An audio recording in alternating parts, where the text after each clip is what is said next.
دوای ئەوەی مانجی ڕابردوو ئاگر لە بازاڕی قەیسەری هەولێر کەوتەوە تاوەکو ئێستا نۆژەن نەکراوەتەوە. بە تایبەتی مەسەلەی شوێنە ئاساریەکان ساڵێکی بوێتن. بەوتەی پارێزگاری هەولێر نزیکەی ساڵێکی پێویستە ئومێد خۆشنا و پارێزگاری هەولێر ڕاشی گەیاند بە بڕی 5 ملیار و 300 میلیۆن دینار لەسەر بودجەی پارێزگای هەولێر.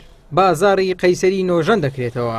لە پێناو خێرایی بەڕێوەچوونی کارەکە بە دوو کۆمپانیا دراوە، دوو کۆمپانیا دەیکەن لەوەی کە بتوانین ماوەکە بگەڕێتەوە بە زووترین کاتە و کاسبکارانە بتوانن بگەڕێنەوە سەر کەسابەتی خۆیان وەکو باسم کرد لەسەر بودجەی پارێزگای هەولێرە بە 5 ملیار و 300 میلیۆن دینارە. بەڵام ناکرێت کەسابەتیش بە جۆرێکی تەجاوز ببێتە هۆکاری ئەوەی بازاری لەو چەشنە بسووتێتن و کە لە ماوەی ڕابردوودا چەند ڕووداوێک هەبوو. بەپێی ئەو زیانانەی کە هەیە هەموو ئەو دوکانانە یان ئەو شوێنانەی کە زەرەری پێکەتێ لە ڕووداوەکە هەمووی جەرد کرایە.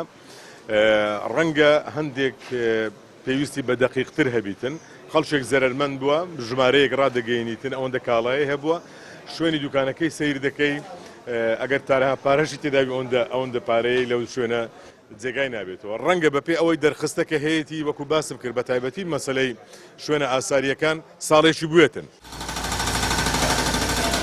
کاسبکارانی بازاڕی قەیسەری نیگەرانن لەوەی نۆژەنکردنەوەی بازاڕەکە کاتێکی زۆری پێدەچێت و بژێوی ژیانیان لەسەر دوکانەکانیانە و داوا دەکەن قەرەبوو بکرێنەوە. دەمانێت زوو ئیشەکانمان لە بۆ ڕاپەڕێنن بەخۆی ساڵێک زۆرە. یعنی ئەو دوکاندارانە کە لە قەیسەرینە هەموو ئیشکاریان لە ناو دوکانەیە. ئێستا هەمومان زۆربەی کەناڵەکان دەرێن 200 دوکانیان 200 دوکانێ زیاتر لە 400 دوکانە زیاتر لە 400 دوکان ئێستا هەموو بێ ئیشکارن. هەمومان بێ ئیشکار دانیشتینە. زۆربەی دوکاندارەکان دوکان هەیە سێ عایلەی لەسرە. ساڵەگە تو بەبێ ئیشدانیشی ئەدی چ دەخۆی مەصرف گرانە و یعنی دەمانێت بە زووترین کات ئیشەکان بکرێتە. دەبا بە معاش و فەقیر و فوقەڕای ببرتەوە ئەو تەساعی ئەو دوکانەی بەخوا ئێساکە ئەم مانگەچکە هیچی نییە بخۆ.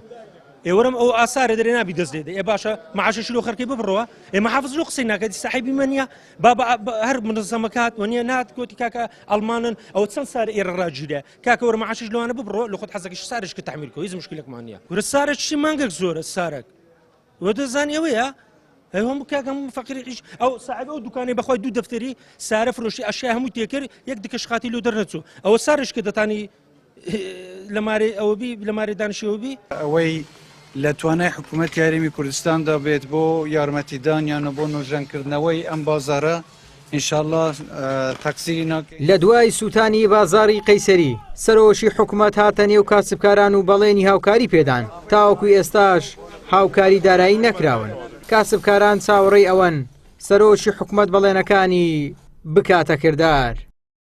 ئیبراهیم زیاد کەناڵی ئاسمانی پەیام هەولێر.